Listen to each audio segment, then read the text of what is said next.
ว่าแต่อย่างนี้ปีเรียนใส่เป็นอย่างอ่ะว่าสิขายเชิงออนไลน์แต่บ่มีทุนจังไร ไปกู้ธนาคารก็ได้เลยบ่ได้ลองไปสอบถามบ้าง มันยากบอกเขาบ่เคยนะ เขาก็คิดว่ามันน่าจะบ่ยากเลยลองไปถามดีกว่าปะ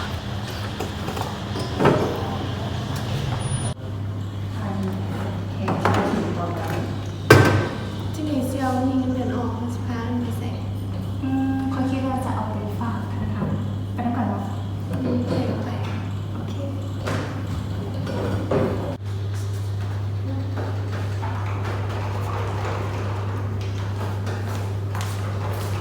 แล้วสบายดีอยู่สบายดีเนี่ยเอาคนเนาะเซียวนี่ฝากเดี๋ยว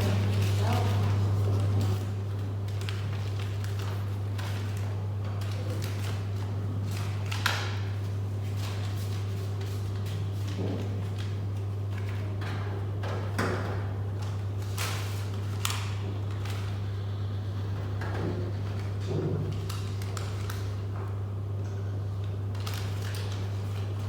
เอาได้เลยเด้อ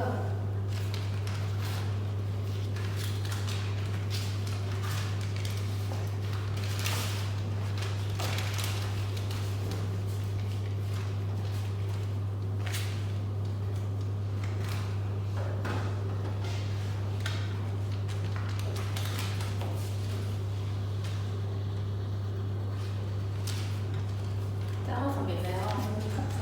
เข้าใจ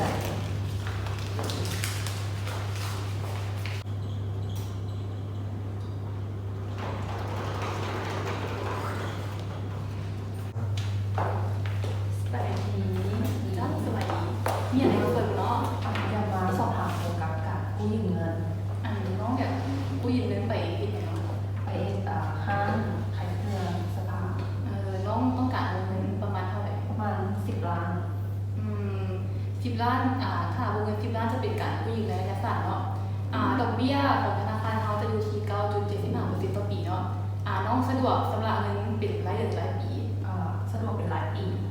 เจ้าได้ท่านน้องไปก็เอกสารมาเนาะแล้วมายินดีเลย แล้วเอกสารประกอบนี้ยังไง เอกสารจะประกอบมีอันที่หนึ่งจะเป็นเอกสารที่เกี่ยวกับตัวน้องเนาะก็คือบัตรประจำตัวหรือว่าสำเนาครัวอันที่สองจะเป็นเอกสารเกี่ยวกับธุรกิจของน้องที่น้องจะเห็นเนาะและอันที่สามจะเป็นเอกสารเกี่ยวกับรายรับของน้องเพื่อใบยั่งยืนรายรับหรือว่าใบยืนเงินเดือนถ้าน้องมีเรียกเฮ็ดประจำอยู่แล้วเนาะและสุดท้ายจะเป็นเอกสารเกี่ยวกับการค้ำประกันน้องจะเอาอีหยังมาค้ำประกันกับเฮ็ดสำเนากับเอามายิงให้เลยก็ได้ เอาเจ้าเดี๋ยวมื้ออื่นจะกลับมาใหม่ เจ้าได้เป็นเจ้า จ่าย ใจ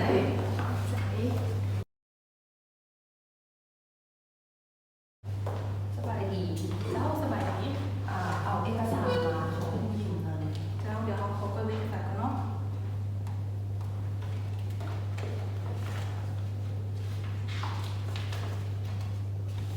เจ้าเนาะเอกสารทุกคนเนาะแต่เดี๋ยวทางน้องจะขอ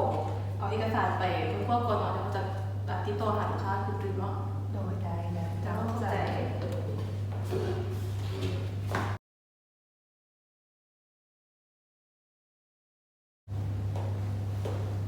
สบายดี เจ้าสบายดี มาทำเงินกู้ โมได้เจ้าลูกค้าเซ็นทางเงินยังไงเนาะอันนี้มีเลยลูกค้าผู้หญิง จ่าย เจ้าเข้าใจโดยเลย จ่ายโดย เป็นเด็กๆไปกู้ยืมเงินนาที กูพาละเดเปิดทางแนว ดีบ่ยากเนาะ หม้อการให้ตามคำแนะนำให้เลย ตอนนี้ขายดีเด้อ กิ้วได้ที่แนะนำ บ๊ายบาย